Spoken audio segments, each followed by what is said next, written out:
যিনি কিনা মা আমার যশোদার নন্দন কৃষ্ণ, আজই পুজো ভাবে ভাবিত হয়ে সেই ব্রজের প্রেম রসটাকে আস্বাদন করবার জন্য এহেন শ্রীরাম নদিয়ার মাঝে অবতীর্ণ হয়েছেন আমার ভগবান।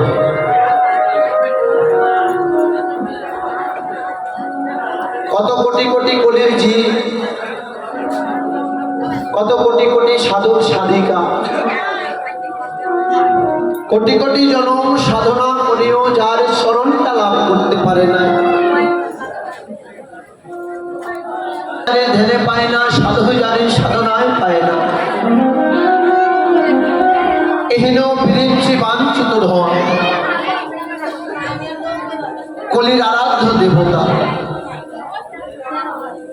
যিনি কিনা আজকে কলিহত জীবকে কলির হেন অত্যাচারী, পাপাচারী, ব্যভিচারী, দুরাচারী কৃষ্ণ ভোলা বহির্মুখী জীবকে উদ্ধার করবার প্রত্যাশায় নিজে কৃষ্ণ নামের প্রেমের ডালিকে মাথায় করে এনে নদিয়ার প্রত্যেকটা জীবের দ্বারে বিলায়ে দিয়েছে।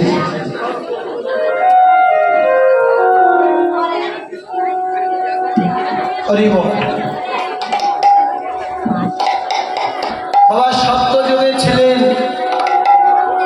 যাকে আমরা নারায়ণ বলে জানি, ত্রেতা যুগে যিনি ছিলেন ভগবান তাকে আমরা রামচন্দ্র বলে জানি, তাপর লীলায় যিনি ছিলেন তাকে আমরা কৃষ্ণ অবতারে কৃষ্ণ ভগবান বলে জানি, কলিতে যিনি গৌরাঙ্গ মহাপ্রভু তাকে আমরা ভগবান বলে জানি।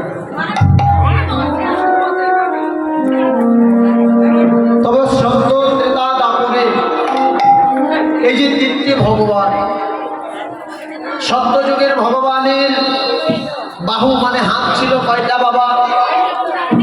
নারায়ণের বাহু ছিল চারটি, চারটি বাহুর মধ্যে চারখানা অস্ত্র তিনি ধারণ করে রাখতেন।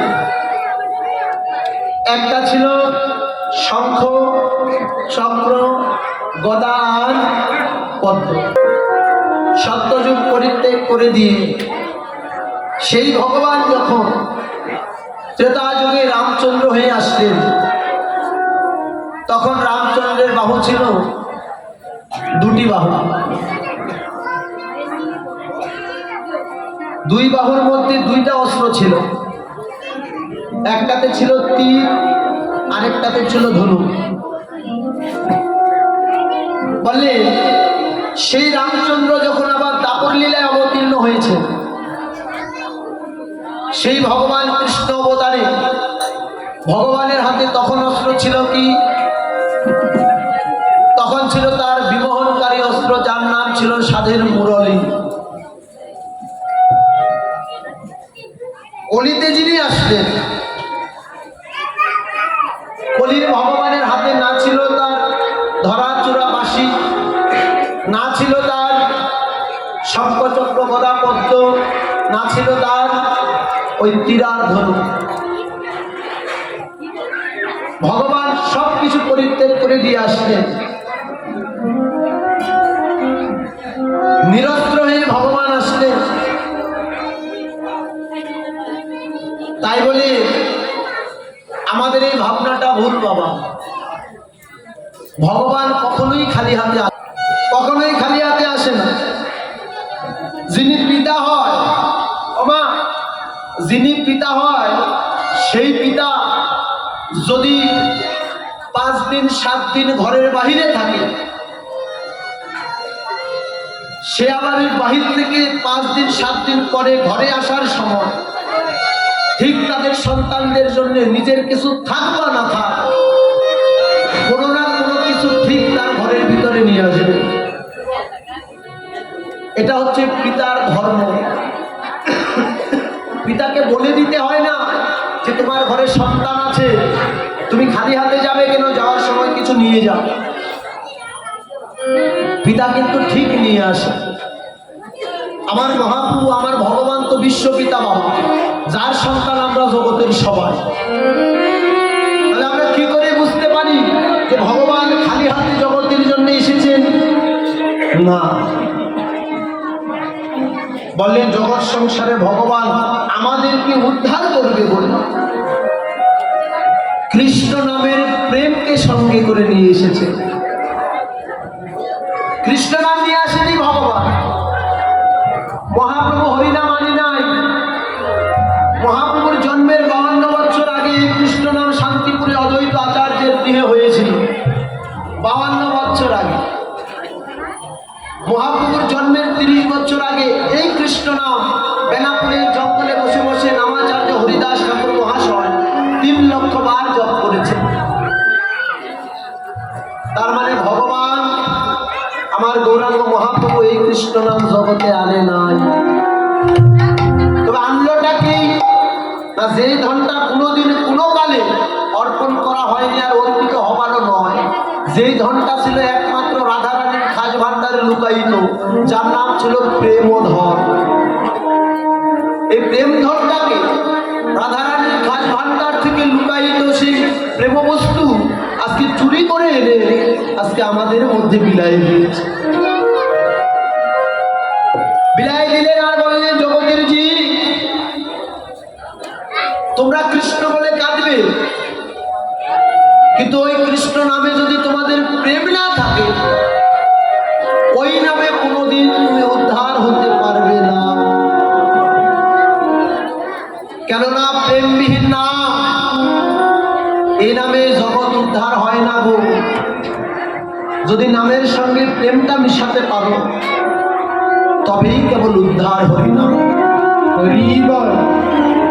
ভগবান যে প্রতিজ্ঞাবদ্ধ যে আমি রাম আদি অবতারী ক্রোধের অস্ত্র ধরে অসুরকে করিলাম সংহার, সেদিন প্রতিজ্ঞা করেছিলেন এবি অস্ত্র আমি আর না ধরব, প্রাণে কারো আর না মারিব, শুধু এই হরিনামের প্রেম দিয়েই চিত্ত শুদ্ধি করিব সবার।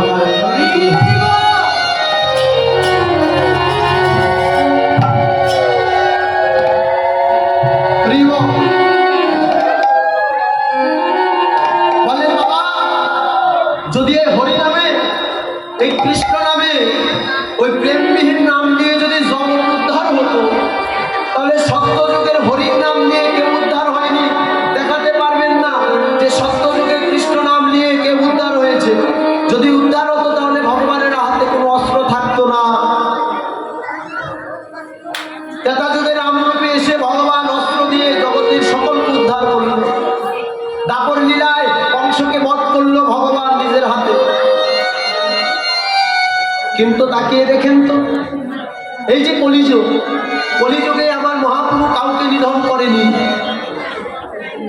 নিত্যানন্দ প্রভুর এই কপালের মধ্যে জগাই মাধাই ওই কলসি দিয়ে বাড়ি দিয়েছিল, তারপরেও মহাপ্রভু বলেছে মেরেছিস কলসির কানা, তাই বলে কি প্রেম দেব না? যত আঘাত দিতে পারো দাও, বিনিময়ে আমি আর সেই সুদর্শন চক্র কোনোদিন ধারণ করব না। আমার হৃদয়ে যতটুকু প্রেম আছে আমি সকল প্রেমটুকু তোমার অন্তরে ঢেলে দেব, তারপরেও যেন তুমি উদ্ধার হও। নামে যদি উদ্ধার হতো তাহলে ত্রেতা যুগে তাকিয়ে দেখেন, যেদিন সুন্দরা কাণ্ডে সেতু বন্ধন করেছে বানর সেনা, সেদিন রাম নাম লিখে প্রত্যেকটা পাথর যখন জলের মধ্যে ফেলে দিয়েছিল, প্রত্যেকটা পাথর জলের ভিতরে ভাসলো। স্বয়ং রামচন্দ্র বলল আমার নামের এতটা মহিমা, তাহলে আমি তো স্বয়ং রামচন্দ্র,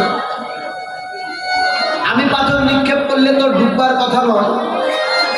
স্বয়ং রামচন্দ্র নিজে পাথর নিক্ষেপ করার পরেও একটা পাথরও জলের উপরে ভাসলো না। হনুমানকে প্রশ্ন করেছিল, হনুমান এই জগতে যতগুলো পাথর তোরা ফেলেছিস সমুদ্রে,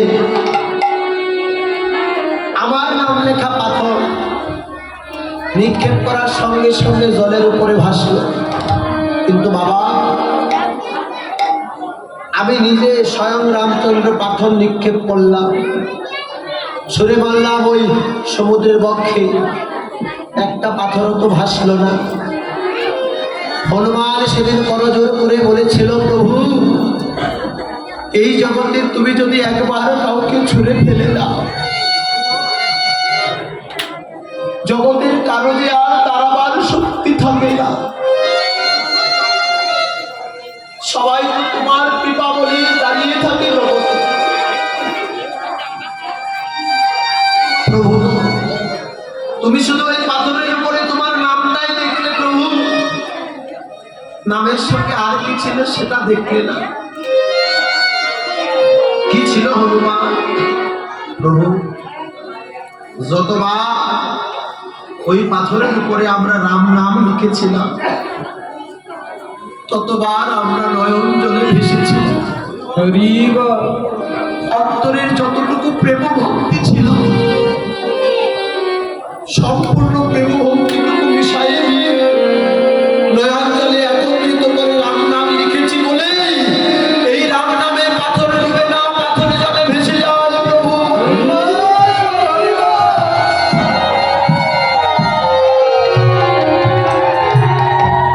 মহাপ্রভু নদিয়ায় অবতীর্ণ হয়ে নদিয়ার পথে পথে আজ বদনে কৃষ্ণ কৃষ্ণ বলতে বলতে নয়ন জলে কাঁদে। একটু আগে ভগবান সুরধনী গঙ্গার কিনারে সহচর বন্ধুদেরকে সঙ্গে করে নিয়ে খেলা খেলতে খেলতে বেলি অবসান কাল জেনে নিজের ঘরে যাত্রা করেছে। ঠিক ওই সময় আমার গৌরীর সেই অপরূপ রূপশোভা রূপমাধুর্য দর্শন করেছিলেন নদিয়া জেলার মানঞ্চপাড়া গ্রাম নিবাসী সনাতন মিশ্রের কন্যা, যার নাম ছিল বিষ্ণুপ্রিয়া। বিষ্ণুপ্রিয়ার মা বিষ্ণুপ্রিয়াকে ডেকে বলছি, প্রিয়া রে তাকিয়ে দেখ, সন্ধ্যা ঘনিয়ে আসছে, তাড়াতাড়ি গিয়ে ওই সুরধনী গঙ্গা থেকে এক কলসি জল নিয়ে বাইরের জলটাকে ফেলে রেখে বিষ্ণুপ্রিয়া কলসিটাকে নিয়ে ওই সুরধনী গঙ্গার দিকে যাত্রা করেছে। আর ঠিক ওই সময় মহাপ্রভু ঘরে ফিরে যাবে বলে বেলি অবসান কালে সূর্যদেবকে প্রণাম জানাবে, তাই নাভিসিক্ত কমলে গিয়ে দাঁড়িয়েছে সুরধনী গঙ্গায়। আর অপর ঘাটে বিষ্ণুপ্রিয়া জল ভরিবার জন্য নেমেছে। কলসিটা কাপ করে ধরেছে, কলসিতে জল ভরছে। ঠিক ওই সময় মহাপ্রভু প্রণাম জানাবার জন্য যখন হস্ত জোর করেছে, সঙ্গে যারা ভক্তরা ছিল আমার মহাপ্রভুর প্রণাম দেখে সকলে একযোগে হরিনামের ধ্বনি করতে আরম্ভ করেছে।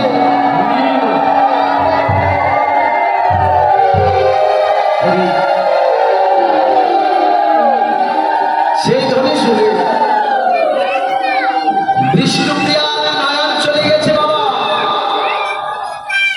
আমার গৌরীর সেই অপরূপ বদন পালে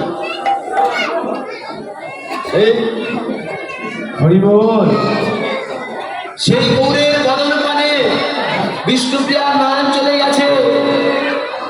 সেই যে নয়ন গেল বাবা, নয়ন আর ফেরাতে পারছে। গঙ্গা নদীর স্রোতে লেগে কখন যে ভেসে গেছে আদর দরিয়ায়। মহাপ্রভু চলে গেল নাচতে নাচতে। হঠাৎ করে স্মরণ হয়েছে বাবা, হাতের কলসি নাই, শূন্য হস্তে আজ নিজ ঘরে এসে নির্জন নিরালায় বসে বসে সেই রূপের কথা ভাবছে। ঠিক ওই সময় বিষ্ণুপ্রিয়ার অন্তরঙ্গ সখী মা, যার নাম ছিল কাঞ্চনা, কাঞ্চনা চলে এসে বলছে, গিয়ে বিষ্ণুপ্রিয়া কাঁদছিস কেন? বিষ্ণুপ্রিয়া বলছে, জানি না গরি রে, যে গিয়েছিলাম সাঁঝের বেলা, আমি গিয়েছিলাম সাঁঝের বেলায় জলে ফেলে জাগাতে গিয়ে ওরে নাগরী ওই সুরধনী গঙ্গায় একে অপরূপ রূপের মানুষ দেখে এলাম।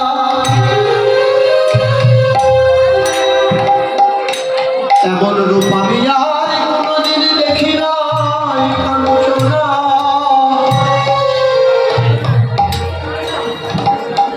যেই রূপ দেখলে যোগী তার যোগ ভুলে যায়, ভুলে যায়, ভুলে তাই যায়। কাঞ্চনা, যেই রূপ দর্শন করলে যোগী তার যোগ ভুলে যায়, মনে ভুলে যায় তার ধ্যান। অহংকারের অহংকার থাকে না, ধনী তার ধনের অহংকারটা পর্যন্ত ভুলে যায়। কি মনে হয় জানি এই জীবন যৌবন সব কিছু তার চরণে সঁপে দেই, সব কিছু তারই